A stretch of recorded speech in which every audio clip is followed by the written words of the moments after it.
Hello and welcome back. So last time we calculated the cost of laying 100 feet of pipe.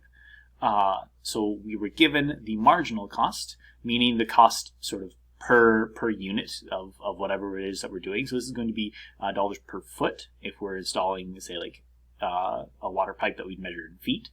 And that marginal cost is going to be the derivative of the actual cost. So this is what marginal cost means. It's a derivative. So if we want to find the cost, we need to take the antiderivative to go backwards. And if we're going to be laying 100 feet of pipe, that means we're starting at 0 feet and we're going all the way out to 100 feet of pipe. So again, what we did is we took the antiderivative to get back to a cost function as opposed to marginal cost. And then we plugged in our bounds to figure out exactly what this was. Now, I did load up a calculator, and rounding to the nearest dollar, we got that this cost is going to be $1,759, which may or may not be reasonable. I'm not a plumber. So here we were able to find this cost, but we started at 0 feet. So no pipe, and we went up to 100 feet of pipe. So this is this cost. But now they're asking find the cost of laying only 10 feet of pipe, but after 100 feet have already been laid. So what this means is that we are going to be starting, so this is question 2, we're going to be starting with 100 feet already laid, and we're going to go 10 feet more. So we're going from the 100th foot of pipe to the 110th foot of pipe. So our bounds here are going to be from 100 to 110. But we have already done a lot of this work up here. So this is 3x to the 1/4 plus 10 dx. And then we already had that this was going to be 3 times 4/5 x to the 5/4 plus 10 times x.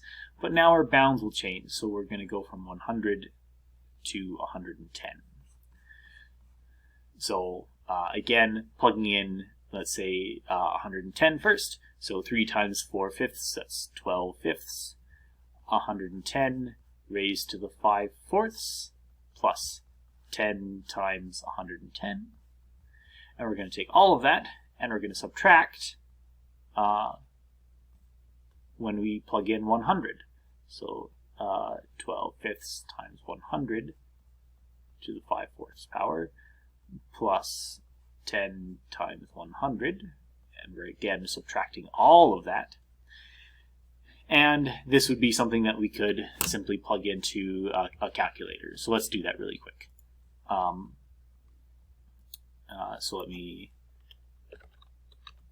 So this was 12/5 times 100 to the 5/4 power plus 10 times 100.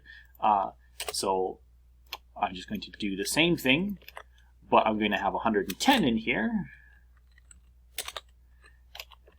And we will subtract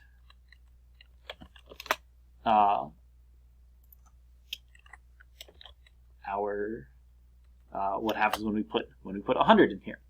So this would be our cost of laying 10 feet of pipe after having already laid 100 feet. So yep, so all this looks good, and we only get $196.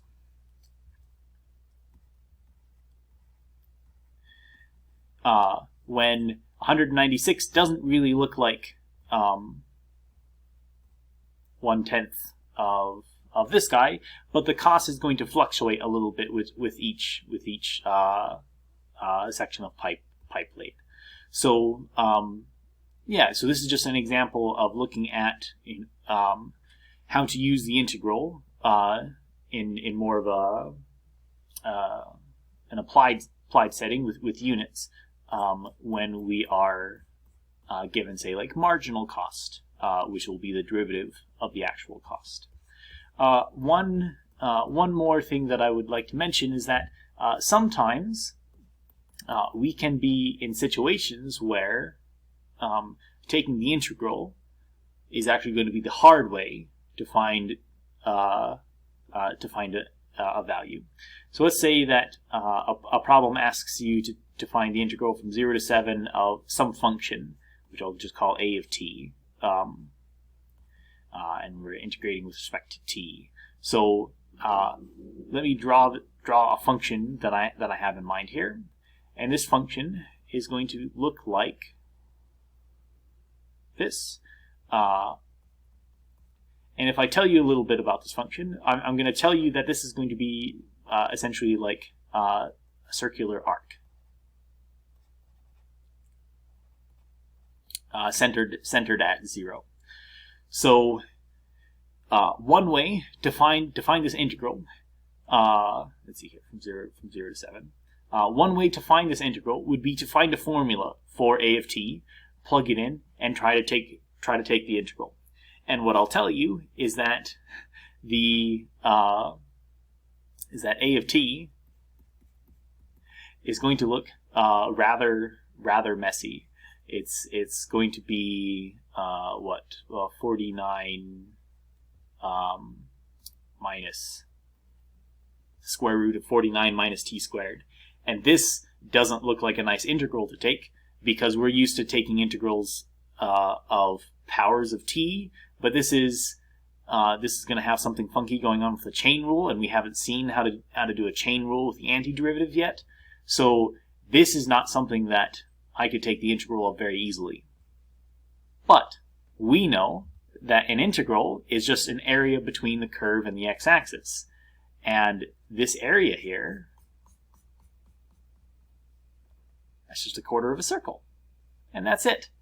So instead of doing a bunch of work and feeling bad when we can't take this integral very easily and hitting our heads against the wall trying to figure that out, the easier way to do this is to just go, oh, this is a quarter of a circle. The area of a circle is going to be pi r squared. R here, the radius, is going to be 7. And we just want 1/4 of it. And there's your answer without having to do any work. We can find the area of a circle a lot easier than finding an integral here. So I will stop here and say, if you have questions, please let me know. Please reach out to me.